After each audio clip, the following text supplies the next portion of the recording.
And it is Bears week. Thank you for tuning into the Lockdown Corner this week.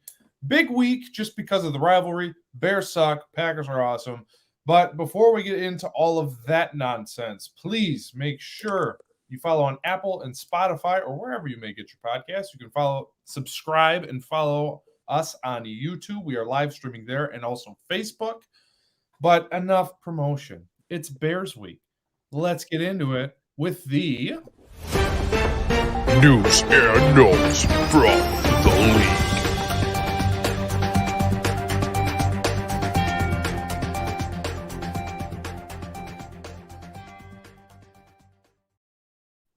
All right, so Bears week, really the big news this week is injury news. Rodgers has come out, Aaron Rodgers that is, has come out and said he and the toe are feeling good. It probably won't be 100% the rest of the way, but hey, it didn't seem to affect him against the Rams. So I guess the toe's an issue, but it sure hasn't shown that way. No, and not at all. I mean, what's there much to say about it? But it doesn't look like it's affecting him at all. You know, whether he was going to go through surgery or not. I mean, I think he's going to play lights out the rest of the season without a doubt. I mean, besides that, nothing. I don't have much to say about that, Alec. Yeah, I mean, when you look at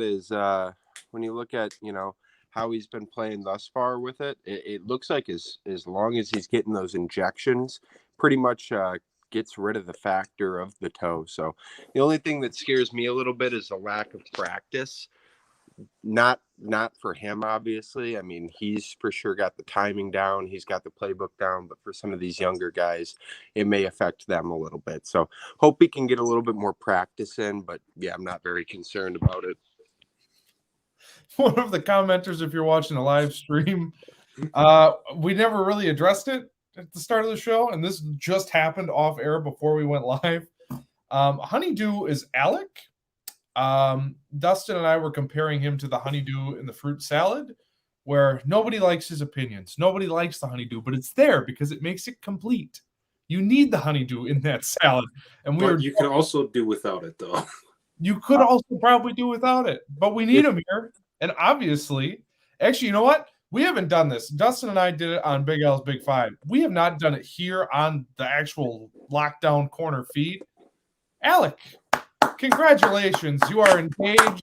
We have not put it to your face yet, but congratulations to you and your beloved fiance on your engagement. Thanks. Me and my honeydew are honeydewing the best we can here. And we're really excited about being locked up here. It's together forever, just like the Lockdown Nation, you know. So the honeydew thing. Oh. Yeah. Anyway, enough lovey-dovey talk. Although, congratulations, it is a big deal. So, thanks. From the Lockdown Corner family to your future family, congratulations. I am the Lockdown Corner family, though, too. So, does that mean that I'm wishing myself congratulations? Sure. I like it. From all three of us here at the Lockdown Corner. Give yourself a pat in the back, Alec. Give yourself a pat in the back, good sir. This isn't super breaking, but because we never use this imaging, it's kind of breaking. So let's just get into this. Ladies and gentlemen, can I please have your attention? I've just been handed an urgent news story. Breaking news. And I need all of you to stop what you're doing and listen right now! So the somewhat breaking news, this was news to me. Jair Alexander back at practice today. So we heard kind of rumors that maybe coming up, sort of. All of a sudden, they're back. Or, well, not they, but he's back. And the crazy thing is they still have 2 All-Pros that could potentially be added to the squad late in the season. That is wild. And the truth is, I mean, they're add-ons. The way this team is playing right now, they would be okay if those guys didn't come back with how well they're playing. So the fact that David Bakhtiari, he did not practice today. It does not look like he's going to be back this week, but it's coming. Zadarius Smith, there were kind of rumors. Matt LaFleur floated it out there. Potentially all 3 would be back this week. If I was a betting man, I would say Jair probably is not back this week. However, the fact that he's practicing is super, super encouraging. So Bakhtiari, Zadarius Smith, Jair Alexander, all three, all pros, are coming back for the stretch run. And if anything, Alec, that's a huge add-on to this team. Oh, yeah. I mean, especially when you look at it. I love your analysis of, oh, yeah. It's the most Packer analysis you could come up with. So when you look at especially the way that Bach is going to help to solidify the offensive line that's played so well, even though it's just been, held together by paper clips and chewing gum. If you bring him back into the mix, I feel like it really solidifies that offensive line as one of the best in the league, which is scary. It's scary to the rest of the NFL because we are without most of our starters. Then you look at bringing Jair back into the mix in that secondary. I mean, Rasul Douglas is a legitimate corner in this league. He really is. I mean, he was a practice squad guy a month ago. That's the whole thing that's nuts about this. And I was talking so much. Well, I wasn't talking so much trash, but I did have jokes about us signing Rasul Douglas over Stephon Gilmore. But man, I think he might be making the exact same amount of an impact as Stephon Gilmore would have. So when you put Jair in, you've got him number one. You've got Stokes and Douglas fighting it out for 2 and 3. And then you've got a very solid number 4 and Kevin King coming off the bench. I mean, that secondary is going to be solid. And then you look at Zadarius. I mean, Gary has been taking just leaps and bounds forwards. Preston has been looking very good again this year. And I mean, our center, or the D tackle in the center of that line, Kenny Clark, is that the name you're looking for? There it is. Kenneth.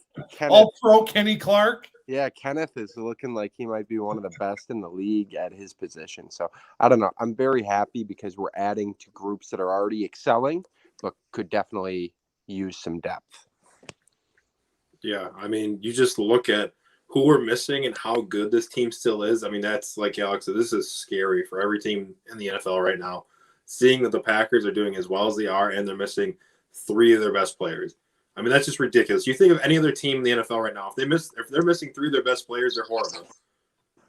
I mean, you think of like the Cowboys, if they lose like Dak, Micah Parsons, and Zeke, if they lose those 3 players, like they're screwed.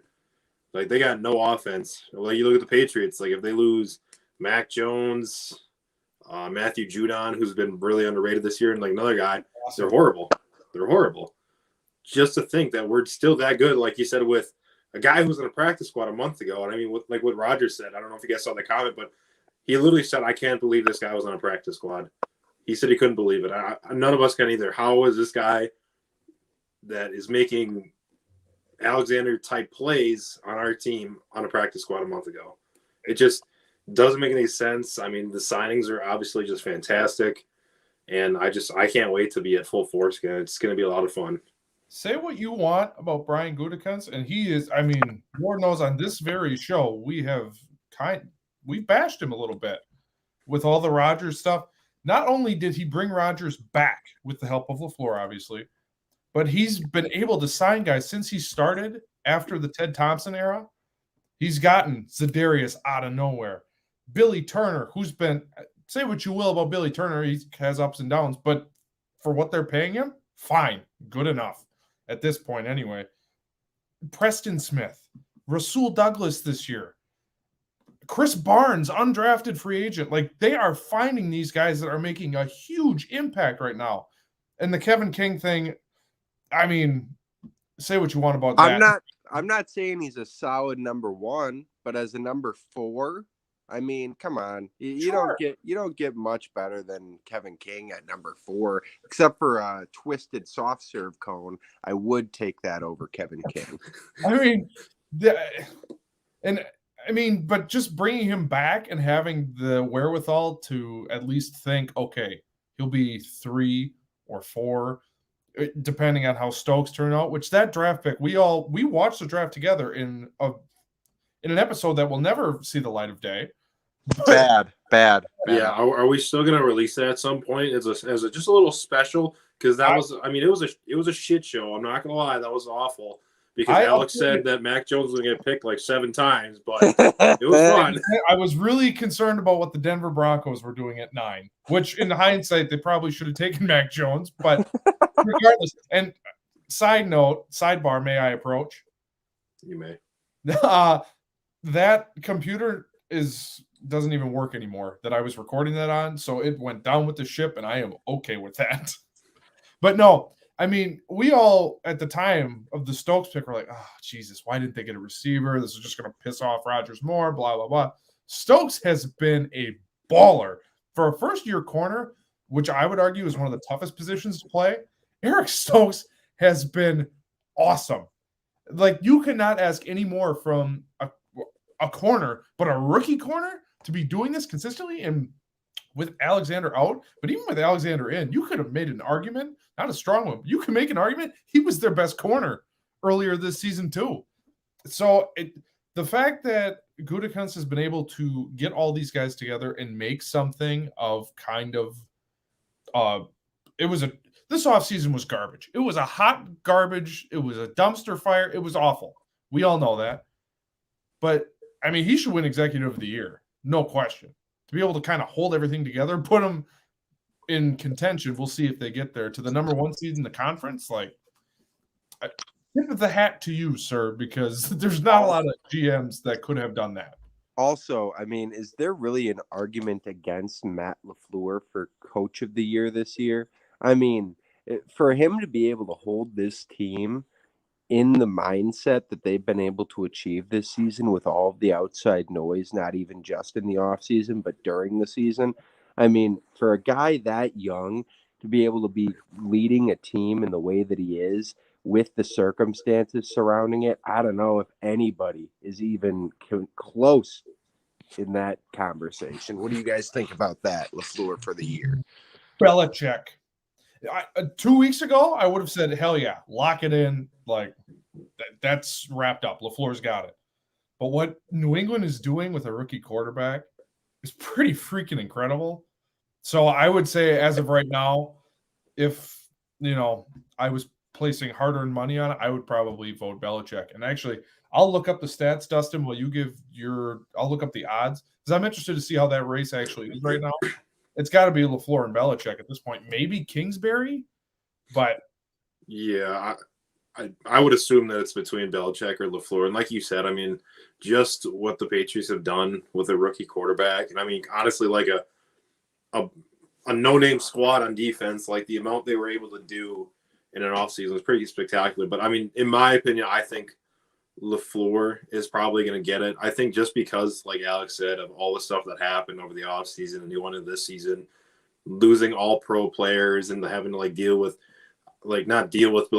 having to try to sign guys, just fill roster spots just to get people and to be able to get the talent we have to the point we are. I mean, like you said, you can make a good argument for sure. Like, there's obviously it's pretty close, but I'd have to give the edge to LaFleur. So I looked it up, and currently, right now, Belichick is the favorite at plus 125. Kingsbury is second at plus 350, and LaFleur is third at plus 750. I might have to put some money down at 750. Yikes! I think the path is there, but I think New England has to take a back seat these next couple of weeks, and I think Green Bay needs to basically win out. They have to get the 1 seed if that happens, and I don't know Arizona's schedule because I don't have it in front of me. I'll look it up here. But if Green Bay can get the 1 seed, I mean, it'd be hard to argue anybody else, especially over Kingsbury. That would elevate him over Kingsbury, obviously.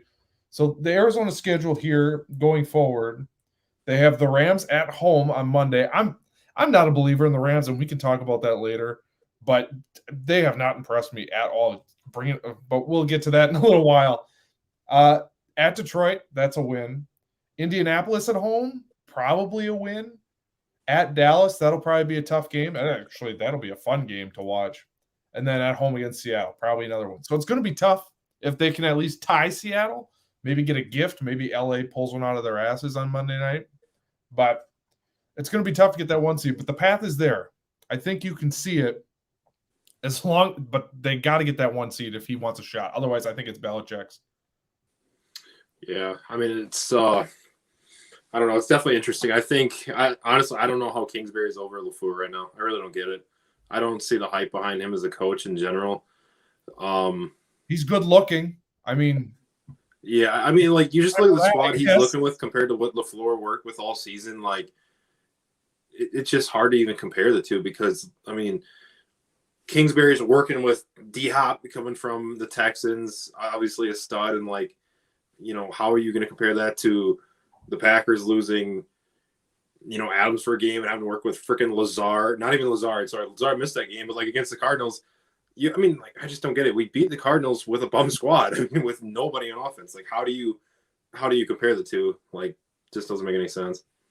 Well, the argument for would be that he won crucial games and important games with Colt McCoy.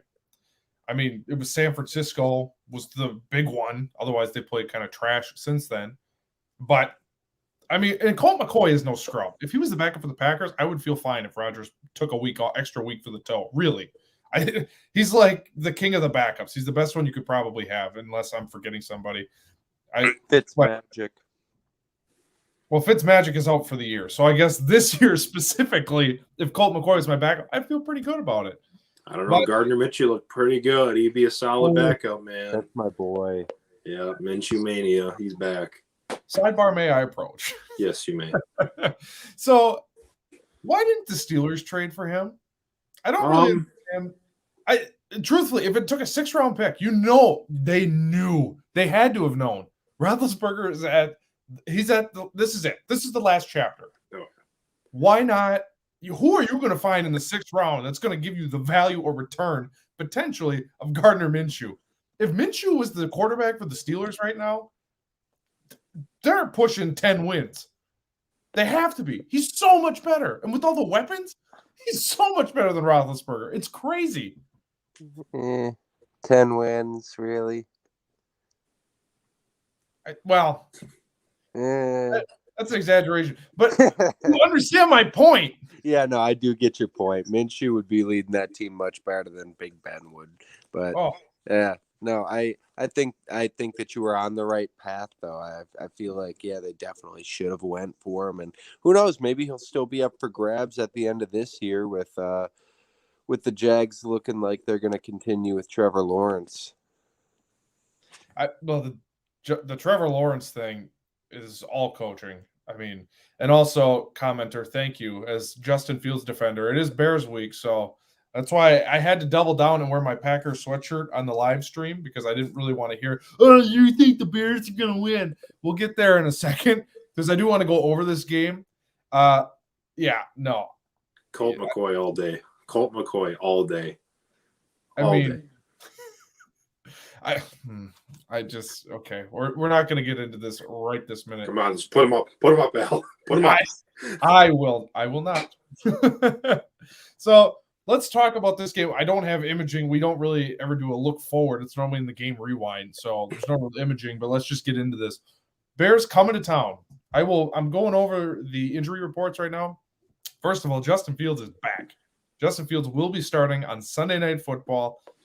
If it were me running the Bears, I would not do that personally at this point, but hey, whatever.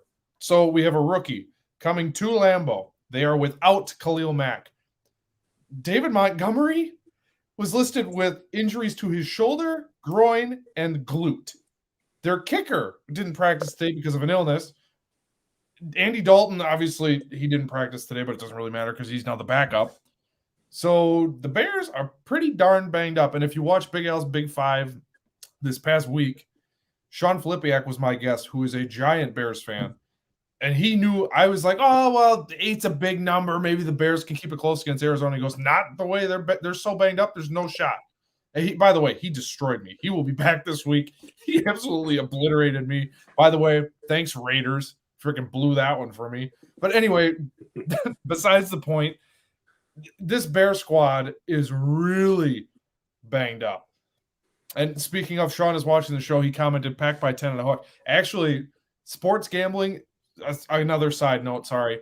Sports gambling is now kind of legal here. And I saw the line was at 12.5 for Green Bay. There's no way they lose this game. I'm thoroughly convinced it will be by double digits. They won by 10 in Chicago. And that was when the offense was still not clicking. Well, now they're getting healthier and they're starting to roll. So 12.5, I was like, yeah, Green Bay is going to win by 2 touchdowns. No issues. Yeah, I'm going to up you on that one. I'm going to say they win by 3 scores in this one. It's going to be a blowout. It's going to be a bloodbath. Sorry, Sean. Sorry you have to deal with the team that you have this year. But I'm a Packers fan, so I'm going to rub in your face. Bears still suck. Packers by 21. Sean, I've got a quick question for you. Just because I've never been in an environment where, number one, people are forced to call me honeydew, which is a power play. Number two, I've never been in an environment where I have a platform to ask instead of asking in person. So my question to you is, how did you feel when the Packers went up 42-0 at halftime a few years back? And do you think it will be repeating this weekend? Because I do think. But, yeah, no, I think it's going to be on par with that game where we went up 42-0 before halftime. We all in this Zoom call, we all know what the Bears are going to try and do is run the football and somewhat hide their rookie quarterback, who's also banged up. Yes, he was cleared, but still. And the only thing that gives me pause, since 2019, Green Bay is 2-2 off a bye week. I have noticed, and I'm sure you guys have as well, even the first game, because now there wasn't that 4th preseason game. There was that week in between, that rest week before the season even started. So, and they looked awful. And I remember last year too, and I don't have that game in front of me, but I remember thinking, oh my gosh, why do they look so bad off of a bye? So that gives me a little bit of hesitancy. But as I just said, I took the Packers 12.5. I think this game's not even going to be close. Sunday Night Football. I don't know what the weather's going to look like. I don't even care. Like, the run defense for Green Bay has gotten significantly better than where it was week 1. Okay, Montgomery's banged up. You're just going to run him into the line. And sure, that might work for a quarter or two. But then you're going to have to rely on your rookie quarterback who is banged up, who, again, I'm very high on. I'm definitely higher on him. He sucks. Sorry. Yeah, I'm higher on him than everyone at the lockdown corner, and that's been well documented at this point. But to ask this rookie to come in, who, by the way, not that I want to have the Fields debate again, but he's playing for a coach who's going to get fired. So he did all this time learning this new system, well, new for him, I guess, just for it to be thrown out the window. Already making excuses for next year, I see, Alex. Well, no, I'm just saying, like with Jordan Love, if Matt LaFleur was getting shit canned this year, why have, assuming Aaron Rodgers is in the picture, why have Jordan Love go through this when he's just going to have to learn a new system? Sure, maybe there's some value to him playing, but he's going to get his ass kicked. What is the point of risking the health of what you are hoping is the future of your franchise by letting him go to a hostile environment in Green Bay where it's going to be cold? He's going to get the shit kicked out of him. I don't understand why he's playing at all, truthfully. Why not just sit him at this point? Experience. That's the only thing. I mean, how are you going to let a rookie quarterback learn if you don't play him? That's the problem. Like, yes, you can learn in practice, but like it's so limited because the people hardly touch you. They hardly get in your face. I mean, I don't know how it works in the NFL, but I'm assuming they don't want you to even get close to the quarterback because of risk of injuries. Yep. So, I mean, the only way for these quarterbacks to learn and experience the NFL game, the flow. I mean, also let's remind ourselves that Justin Fields also said the game was slow. Oh, you can see it. That's not the case. No, I mean, but preseason and regular season are two different animals. Yeah, and that's the thing. Like, you don't, like, granted, obviously none of us played in the NFL, so we don't know what it's truly like, but I can even just tell you from high school to D3 college, there's a huge gap, a massive gap in just speed, talent in general. I couldn't imagine from D1 to NFL. I mean, these guys are the elite of the elite. They're all there for a reason. Like, he's gonna have to learn one way or another, and he's gonna have to play the Packers the rest of his career potentially. So he might as well get used to it. And again, I understand. And Alec, I would love your take on this too. I just don't understand what good is it? Yes, the experience thing, okay. But at this point, he's just going to get hurt. The offensive line, and before the show we were talking, and Dustin, you showed real evidence, statistical evidence, the Bears' offensive line has actually not been that bad. But it sure as hell looks like it because Dalton and Fields are running for their life. And it doesn't help that they have no weapons. I watched a little bit of the Bears game this past week. Cole Kmet couldn't catch a cold. Darnell Mooney's their only guy. And when Darnell Mooney is your only guy, that's a problem for anybody, not just them. So but Alec, I just don't understand at this point, other than experience, why play this kid? You're just going to get him hurt. Yeah, I wouldn't rush him back. I mean, I don't see a point in it, especially with the lack of playoff contention that the Bears are facing. It's really not worth risking him.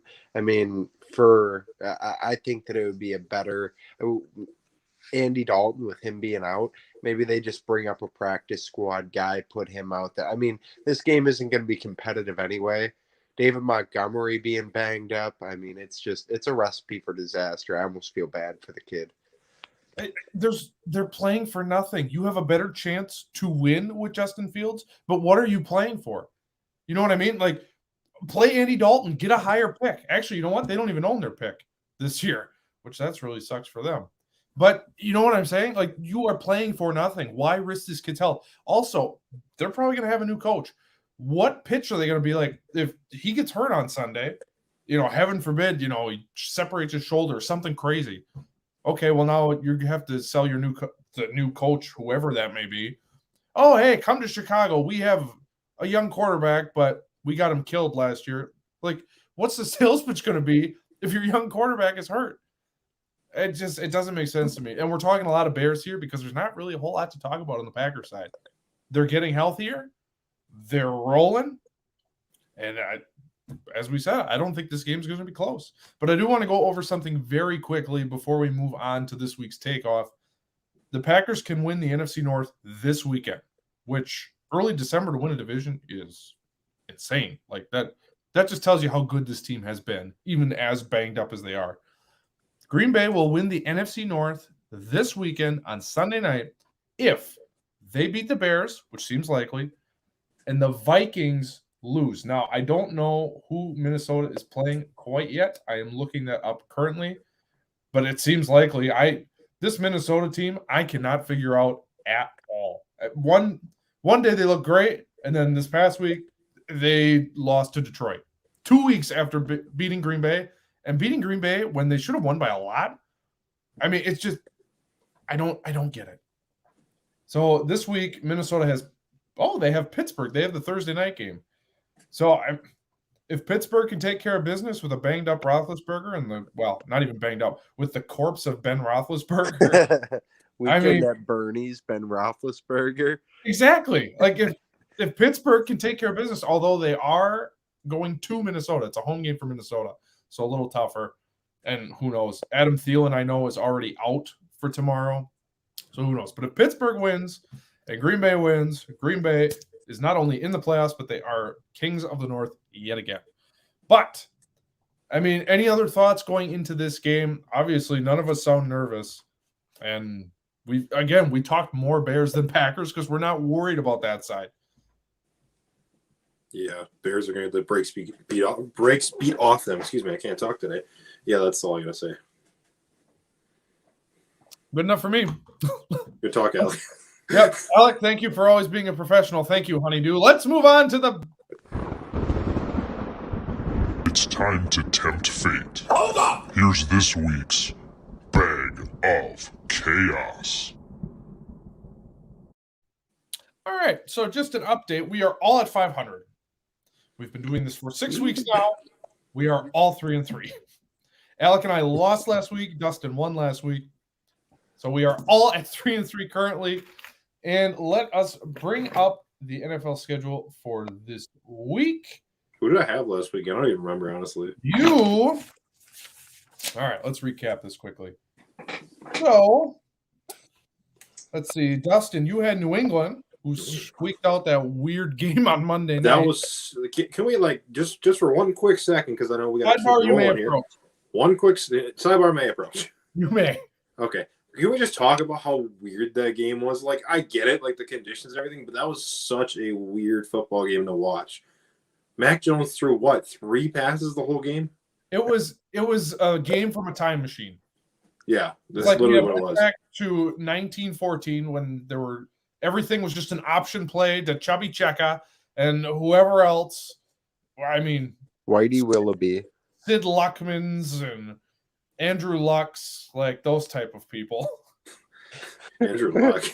Andrew Luck looks like he would be from the 1920s, was the joke I was trying to make. Paul Horning, generational talent. That's what I'm saying. That's what that game reminded me of. It was like watching a game in a time machine. Yeah, pretty much. Yeah, that was such a weird game. It was so weird. That's all I can really say about that. We can be done with it now. All right. Rolling on. All right. So Alec had Minnesota last week. They lost to Detroit. Ouch.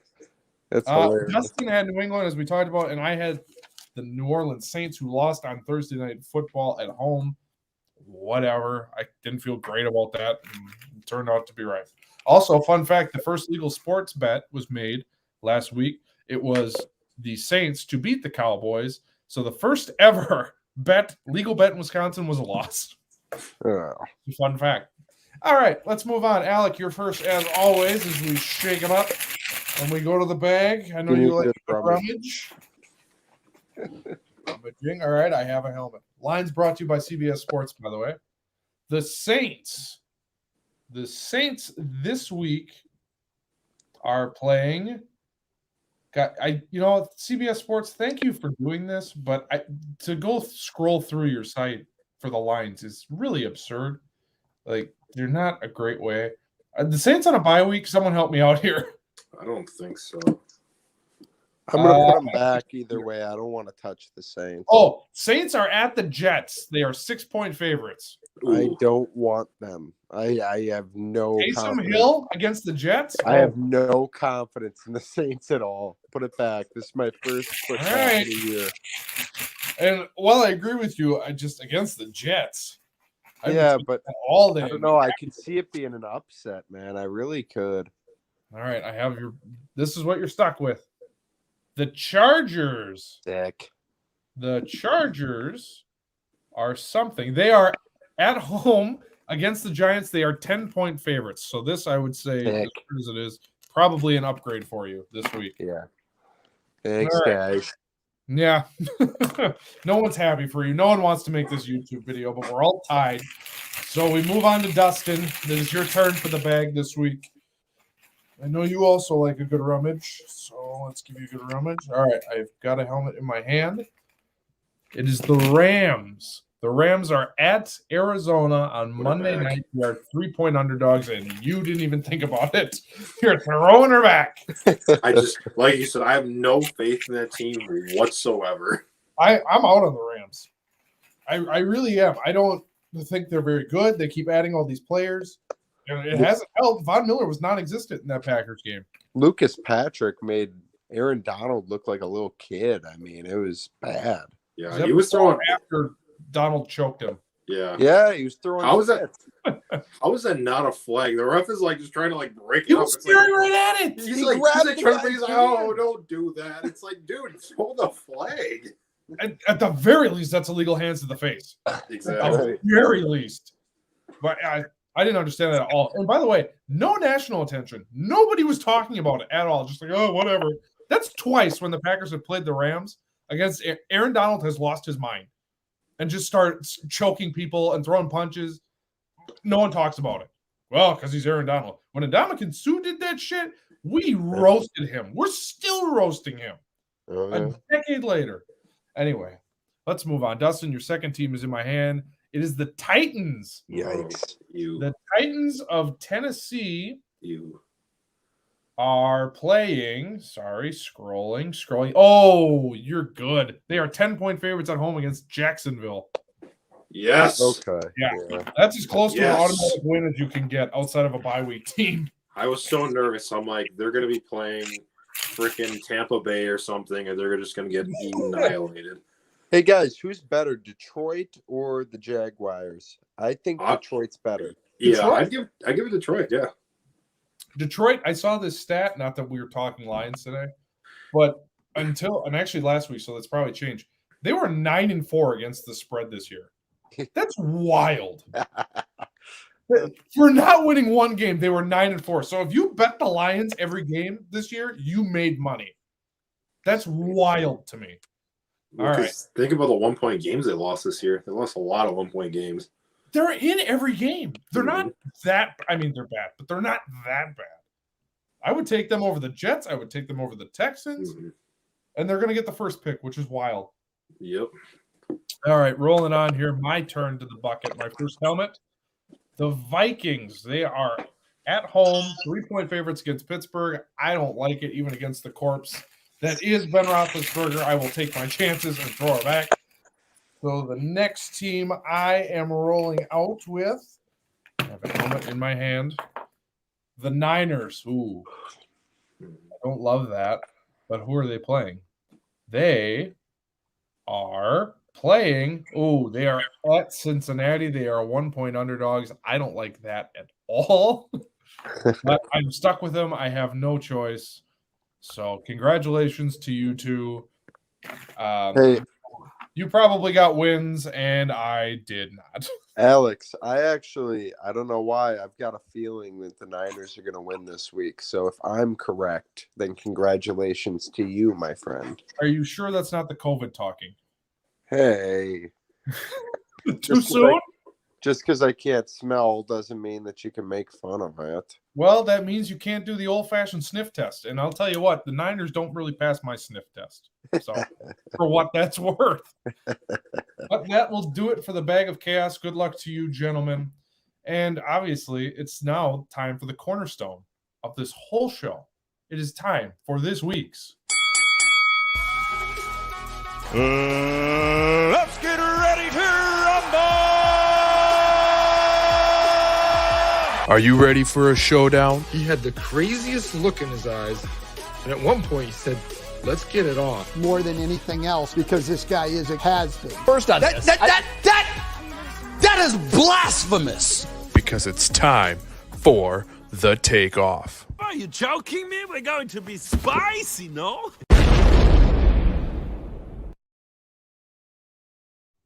Oh, and let the spiciness begin. Dustin, let's start with you. What is the take that is going to blow off and singe our eyebrows? You know, I gave this a couple takes. You know, I was going to go with Justin Fields because I like, duking it out with you, Al. It's the first time. Of course. But we're going to Heineke, those two, always. But we're going to go ahead and pass to that one for now because I poked the bear enough today.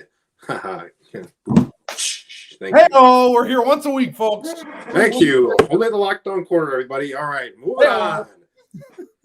All right, my hot, spicy take for this week is I think in the next 4 years, A.J. Dillon will be the best running back in the league. Wow, that takes some castañas. Ooh, Alec, would you like to go first? Sure. Yeah, no, that's pretty spicy, my friend. I mean, on a scale of ketchup to Frank's Red Hot, I'd give that a Frank's Red Hot, which in my scale is a 5 because I am white. But I'm going to give it a 5, and I'm also going to take it because I think that he is an absolute monster on the field. I think that he's going to only continue to get better. His one big weakness is his passing game, being able to catch the ball consistently, and he's already made leaps and bounds towards that. So I don't know if he'll ever be an Aaron Jones type pass catcher, but I could definitely see him getting close. So, I'll give you a 5 and I'll take that. That's pretty good. He's actually pretty good in the passing game. I thought the last 4 games he was targeted 5, 6, 2, and 4, and he caught all of them. Wow. Yeah, no, and like I said, I think that he's made leaps and bounds. When I think of Aaron Jones as a pass catcher, my mind always goes back to that crazy game against the Chiefs. I think it was last year where Rodgers made that pass that looked like it was a throwaway, and somehow Jones came down with it looking like Devontae Adams. I mean, I don't know if there's ever going to be a running back that'll be able to catch the ball quite like Jones, but I mean, A.J. Dillon, as you just said with those stats, is pretty perfect on at least the last 4 games. I don't know how the show became I'm the straight man and you two are the rodeo clowns running around. But I mean, isn't it kind of true that's the secret sauce to this whole thing? But I feel bad because I really want to believe this. But I just have a tough time. So 4 years, you figure Derrick Henry will probably be out of the conversation by then, right? Dalvin Cook, at this point with the injuries and all that nonsense going on with him, he's probably out of the conversation. It's tough. I want to say yes so badly. It's spicy. I'll give you a 4. I can't. I'm going to give you a 5 for spice, but I'm going to have to leave it because there's a guy in Indianapolis whose offensive line is young, and they're going to be around for a long time yet. I would just say Jonathan Taylor's got such a huge advantage. Green Bay always finds linemen. That is for sure. They found Bakhtiari in the 3rd. We talked about all this last week. If you haven't checked it out, check it out on our Apple Podcasts and Spotify feeds. Check that out. But we talked about that last week. They can find offensive linemen wherever. I love AJ Dillon. He's one of my favorite Packers on this current team. I can't bring myself to say yes because there's just a couple other guys that just have the talent and the resources around them to give them a slight edge. The path is there. You can see it. I don't know if he'll be the top best guy, but top 5, sure. You can see the path. So I'm giving you 5. I have to leave it, so that's a 3 from me. Let me use your argument against you a little bit here. So you mentioned that part of what makes Jonathan Taylor so great is that young offensive line around him. Correct. And you mentioned how the Packers just always seem to find good offensive linemen. Those young offensive linemen in Indy are all on rookie deals. They're all not making very much money, and soon the Colts are going to have to pay them. They're going to get depleted. The Colts have shown in the past with Andrew Luck that they don't necessarily make it a priority to keep that offensive line steady. That's why Andrew Luck is out there flipping burgers now instead of playing quarterback. I'm sure he's doing great. He's a Stanford. I don't know. Sidebar. I don't know if you've seen Andrew Luck, but holy hell does he look a lot let's try it again. He looks a lot happier and healthier for sure. Yeah, and I'm happy for him. That was just a little joke. But with the Colts not really making an effort to protect him, I can't see him making an effort to keep Taylor protected, and they're going to have to pay those O-linemen soon, whereas the Packers can always kind of strike gold in the 3rd, 4th, 5th, 6th round with their linemen. So that's why I think that Dustin's take is pretty good. What's the word I'm looking for? I concede there is a path. I just don't know that that's going to quite be the path because I just think there are other guys that not are better. They're definitely more talented, but like Jonathan Taylor, the Green Bay offensive line, for as good as they've been and as patchworked together and how cohesive they've been, Jonathan Taylor's getting 6 yards before he's getting hit. Like, that's special. Those dudes there are special. And I think they just signed up Quentin Nelson to a long-term deal. As long as you got that guy, you can figure out the rest later. You can find centers anywhere. I mean, look at the Packers. They've had like 6 outside of Corey Linsley. It's just kind of this year, it's just a rotating bag of nonsense. And Lucas Patrick just so happened, well, okay, sure, you can be the guy. And he's been pretty good. So we spent a lot of time on this. So we got to move on. Alec, so just to recap, it is a 4 overall for Dustin. Alec, 5, take it. Me, 5, leave it. 4 for Dustin. Alec, what do you got this week? All right, so my take this week is a dual take, okay? So it's 2 takes in one. Call it a buy one, get one free, a twofer, whatever you want to call it. The honeydew's serving it up. I have my takes this week being that number 1, Baker Mayfield by week 3 of next year will not be the starting quarterback for the Browns. Baker Mayfield is going to be on the bench. Eventually, he'll be traded to some lackluster team. Maybe Vegas will decide to part ways with Derek Carr. Maybe he'll get traded to Detroit. Who knows?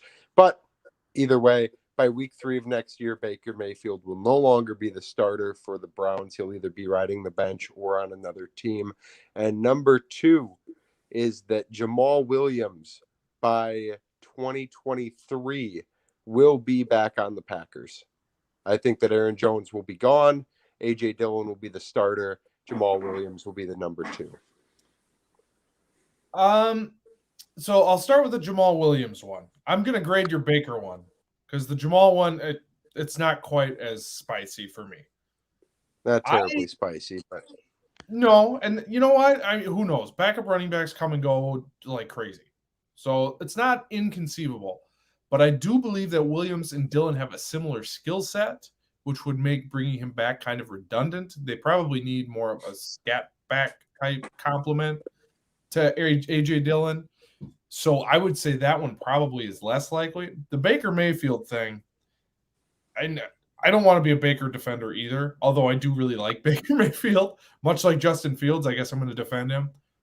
It's hard to know what they truly have because they won 10 games last year and were really good. And he was solid. He's never going to be Rodgers. He's never going to be Mahomes. His ceiling is a lot lower than I think all of us thought.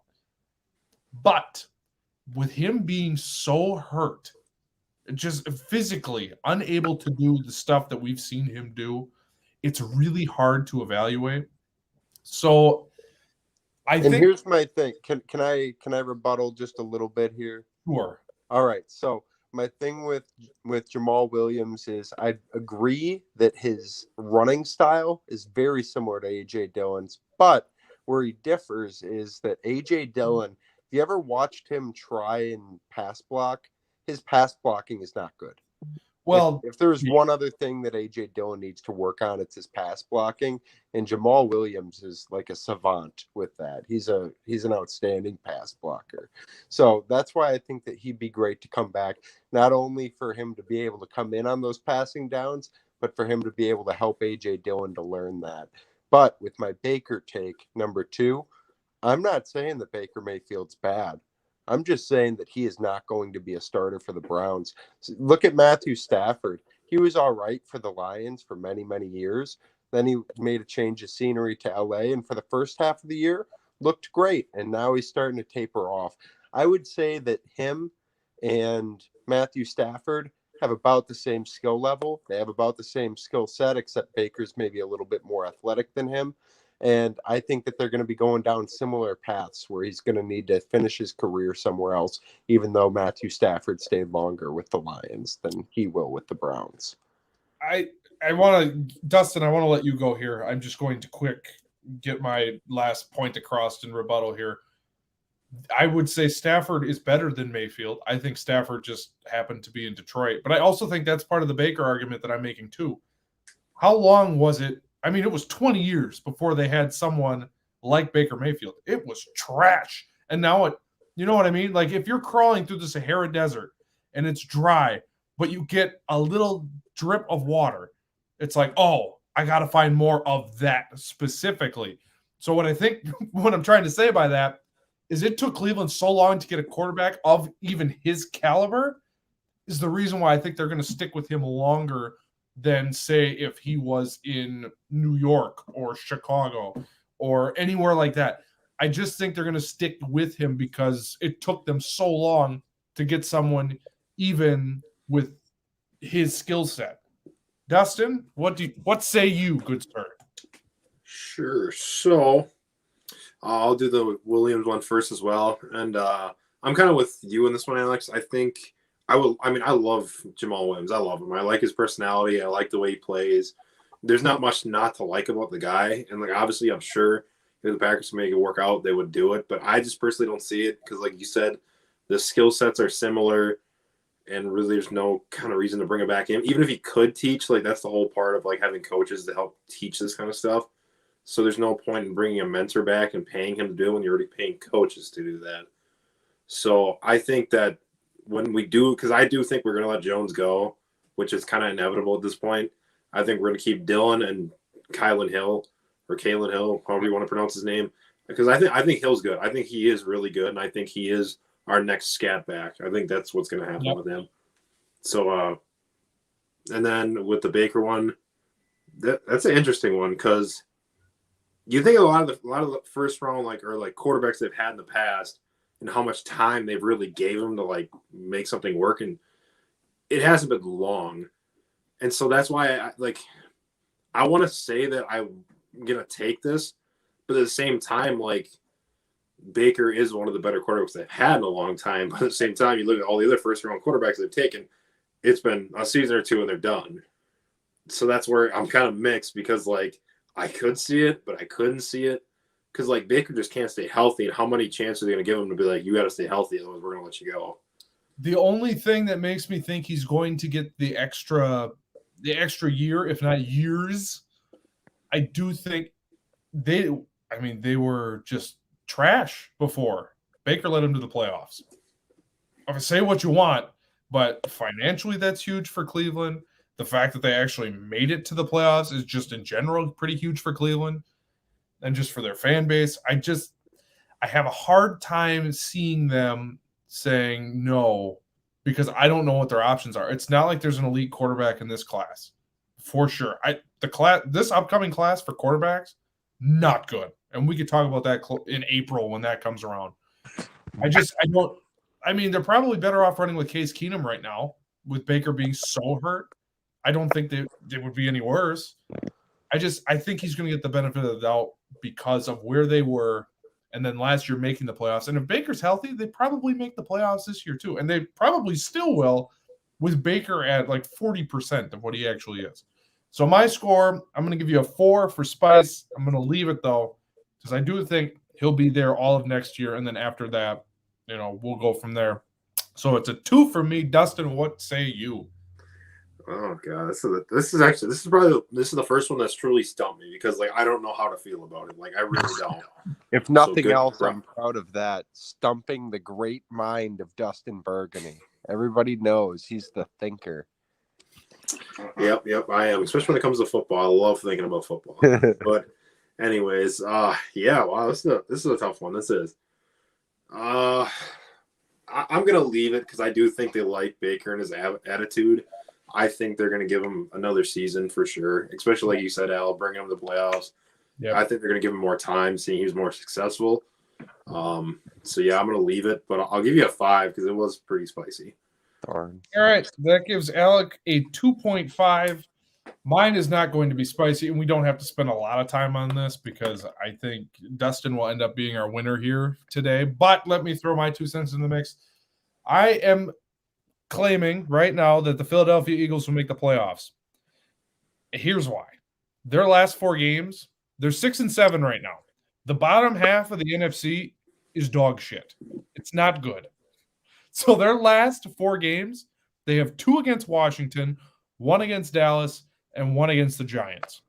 They can probably go 2-2, which would bring them to 8-9. That's going to be good enough to make the playoffs. So I am just going to flat out say I think the Eagles make the playoffs. Jalen Hurts, I've been not impressed. That's probably the wrong word. He's been fine. He's been solid. Minshew, obviously they have a nice plan B if Hurts is still injured or they just say, you know what, let's go with Minshew for a while. I mean, they have 2 solid enough quarterbacks against those 3 teams. They probably lose at Dallas. They probably win against the Giants, and they'll probably split with Washington. So I think the Eagles make the playoffs. Yeah, I'll give you a 4 on that, but I'm also going to leave it because I think it's spicier than you were giving it credit, but I just don't see it happening. I mean, the NFC is really stacked this year, and I can't see them making it in even with the extra playoff spot. Actually, this one I could see happening because the Eagles are 1 game out. I mean, this is you got to think of it. The Washington Washington football team is in the playoffs currently. Cancel. Yeah, I know. Taylor Cancel me. Heineke's great. Yeah. Everyone cancel me. Sorry, guys. I just got the show canceled. But anyways, it's hard to believe that I think Washington's 6-6, correct? So Washington right now is 6-6. Yes. So actually, this is wild. The NFC East could have 3 playoff teams. Washington right now is the 6th seed, and if the Eagles in San Francisco goes the Eagles' way, the Eagles, Washington, and Dallas will be in the playoffs. That is how trash the bottom half of the NFC is. I like San Francisco over the Eagles, though. I mean, the San Francisco from a pure talent perspective, it's not even close. They don't. The problem with San Francisco is they don't close out games ever. Like they're always red hot start of the game, and then it just seems like, because I watched the Seattle San Francisco game, and it just seems like San Francisco doesn't know how to close out a game. Like, just don't know how to do it. Sorry. Go ahead. You can go. So, if you watch the Big Five from this past week, we had the San Francisco game from last week on the show, and I got to quote Sean here because it's so accurate. Who on San Francisco scares you? You know what they're going to do. They're going to hide Garoppolo. They're going to run the football. And looking at the rest of their schedule, so San Francisco the rest of the way. This week at Cincinnati. That's going to be a tough game. Then they're at home against Atlanta. Say what you want about Atlanta. That's not going to be a cakewalk. They'd probably win that game, but it's not going to be fun. Like, it's not going to be a fun game for them. At Tennessee, probably a loss. Houston, probably a win. But then at LA, depending on what Rams team shows up, maybe they figure it out by then. I mean, they got a tough road ahead. And the Eagles have a pretty easy schedule, as I just laid out. It's conceivable. I don't know. I don't think that the Titans have any chance of beating San Francisco. And as far as who scares me, I mean, they got George Kittle. He's pretty scary. Brandon Ayuk's pretty scary. That defense is pretty scary. I don't know. I feel like closing out games is something that good teams figure out how to do in the second half of the year. I think that Eli Manning won Super Bowls because of it, and I'm not going to get duped by a team that has given us a lot of trouble in the past, especially with as talented of a roster as the Niners have. I guess this will have to be one of those situations where we have to agree to disagree, because well, you're right. The talent is definitely leaning more towards San Francisco. Their schedule is just a lot harder, and I just don't see it. I really don't. So I guess grade me, and we'll get to Random Packer of the Week, since we are running a little long here, and we'll get out of here. Yeah. So, why did you guys have to pick hard ones where I have to think about this? Like, these are both stumpers. Like, good ones, guys. I just laid out my case. These are good ones. I'll admit that. Okay. I'm gonna give you 5 because really it's gonna be a toss up, so it's pretty spicy. But I'm gonna leave it because I think either San Francisco or a team below them is gonna get in. And totally fair. That's why it was a hot take. So thanks for playing the game. So this week's master debater is Dustin. As I predicted before I even went, Dustin, you are this week's master debater. Congratulations with your A.J. Dillon take. Master debater here. You are a master debater. And I don't need to say any more than that. Time to move on. It's time to get wacky. It's time for Random Packer of the Week.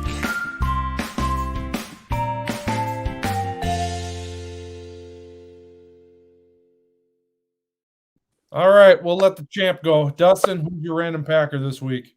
Oh, shoot. Sorry, I got to pull them up. I do my research before, very, very well planned, organized. Well, otherwise, Honeydew, what do you got?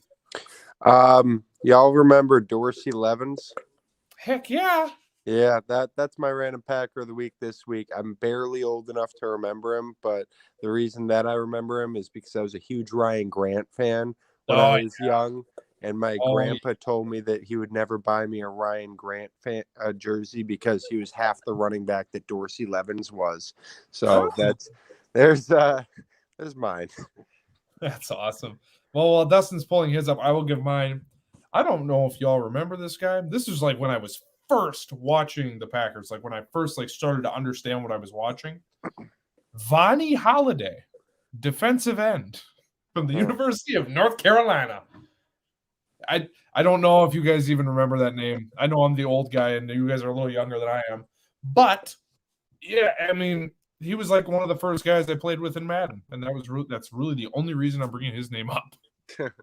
Well, I'm glad that I now know more about Vonnie Holiday. Oh, yeah. I don't think he was terrible. He played for quite a while. He retired actually in 2012, it says here. With Green Bay, he played 5 years, had 32 sacks. Not terrible in 5 years. But, yeah. Definitely. Sorry, guys. I apologize. I was trying to look for a certain name, and for some reason, I have the Packers like full all-time roster up. Could not find his name whatsoever. So that's good list, fellas. But anyways, my random Packer of the week is Frank Zombo. Oh yeah, good old Frank, linebacker from Central Michigan.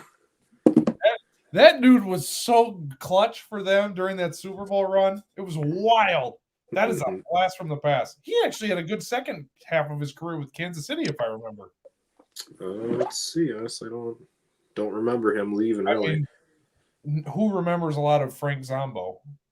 Yeah. So, I think his first season in Kansas City went okay. He started 5 games, had 5 sacks. So, for only starting 5 games, hitting 5 sacks, not bad. Yeah. I mean, he's an extra piece. He's never going to be the missing piece. But yeah, that's a fun name. And that will do it for us this week. I didn't think we'd talk about Frank Zombo this week, but you never know what you're going to get here on the Lockdown Corner. So for that reason, make sure you check out our Facebook page. A lot of our content is driven through there. We kind of funnel it through our Facebook page. Make sure you check that out. Also, if you could, subscribe to our YouTube page. We have a lot of stuff going on there. Big Al's Big Five will be coming back this week. Sean demolished me. Again, thanks, Raiders, for nothing. Make sure you tune into that. He was, by the way, I think he's listening. Sean, you are awesome. I got so many compliments from people on how prepared and how well-spoken you are. So we are happy to have you back. Well, maybe we'll have to get you on the mothership here on the Lockdown Corner. But thank you for doing that. We'll see you again this week. Make sure you tune in to our YouTube page, Facebook, Twitter. I think I said them all. I don't remember. I'm spinning here. Anyway, thank you. That's what I'm trying to say. Thank you for listening to this week's edition. Sorry it fell apart at the end as I lose confidence, as you can hear it in my voice. Thank you. Oh my, yeah. That was. I was spinning my wheels. I'm like, did I get everything? So anyway, enjoy the Bears game. Thank you for listening. And as always, oh my God, now he hits the wrong imaging. Falling apart. Enjoy the Bears game. Goodbye. And I didn't get this imaging in time. Bye.